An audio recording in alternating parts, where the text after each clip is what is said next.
there, everyone. Thanks again for tuning into Sin's Workshop. Hope you're having a wonderful day. So, today we're going to be talking about This Vicious Grace by Emily Thiede. This is a first in a new series, and this is her debut novel. I want to say, first and foremost, this book is really heavily influenced by Italian themes. You definitely do see that come across throughout the entire text. However, I will say getting into the story was very difficult for me. It was very slowly paced. There was a whole lot of information from the get-go. There's a whole lot of, world building, a whole lot of history, a whole lot of mythology, and it's all kind of jam-packed early on into the story. And if you've been listening to my podcast, you know that is kind of one of my biggest pet peeves. I don't need all that information all at once. And I do think it takes away from connecting to the characters. Because initially, I was reading this and I was just like, okay, so why should I care about these characters? I did think the mythology was interesting. I did think that the world building was interesting. I thought the structure, the storytelling, I thought it was well done. Don't get me wrong. But I didn't need all that information right from the get-go. I think it would have suited the story even better because there is a lot of good rising tension. There's a lot of mystery as the story evolves. There is a lot of intrigue when it comes to Alessa and her gift and why it is not working the way it's supposed to be working.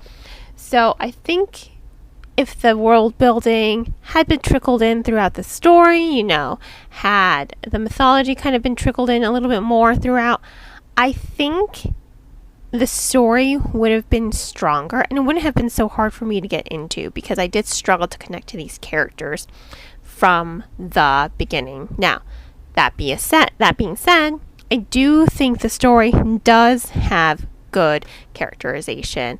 Alessa and Dante, they do follow that trope, enemies to lovers. And if you know me, I'm not a really big fan of romance. However, it worked. And I'll tell you why it worked. It was a little cliche, that trope, but I liked the development of it, I will say, because it didn't take away from the characterization. I mean, we are introduced to Alessa. This is her third suitor that she has killed. Again, her power is not working the way it's supposed to be. As a Fenestra, she's supposed to amplify the magic of her partner. It's not coming across that way, unfortunately, for her. She ends up taking too much of their power and spitting it back out, and it's more powerful than the person can withstand, or she's taking it too quickly and it's more and it's killing her partner. So at a young age, when it was discovered she's the Fenestra, she's taken from her family. She no longer has a family. She no longer has a name. She's just Fenestra, right?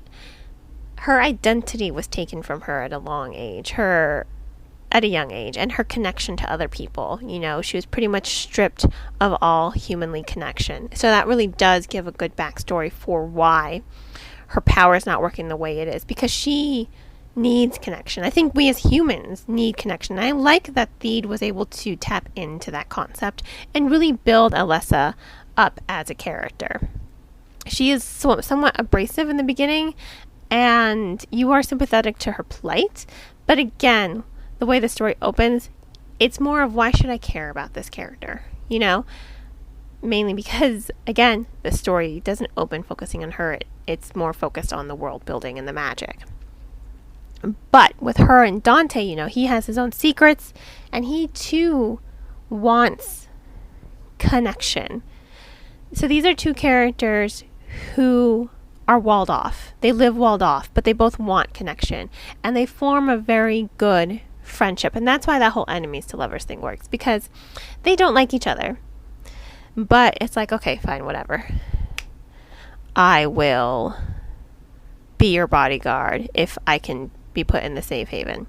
I think it's really interesting to see their dynamic kind of flourish and grow, and I like how they have a nice push and pull. There's a good friendship there that develops, and that's why I like the enemies to lovers trope here, because usually it's just like, oh, they hate each other and then they love each other. There's really no development there, feed focused on that development, which I do think is key for relating to the reader and drawing the reader in and making the reader care about the character. I hate that whole trope. I'm not a tropey person, and I don't read romance for a reason, but it worked here. So we do get to understand the characters, we do get to see that growth, and we do get to see a nice dynamic come alive between them. So, and that ending, wow. Before I forget, that ending was what the heck? So I'm really excited for the second book. I really am.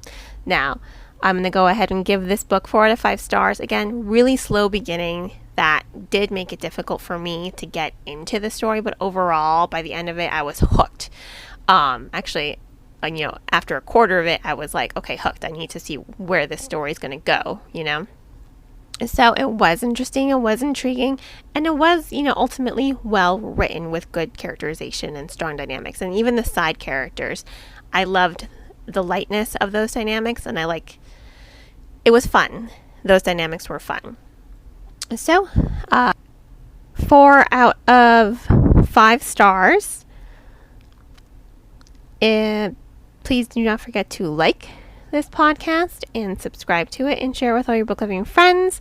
You can also become a supporter on Buy Me a Coffee or Anchor FM. I hope you all have a great rest of your day, and as always, happy reading.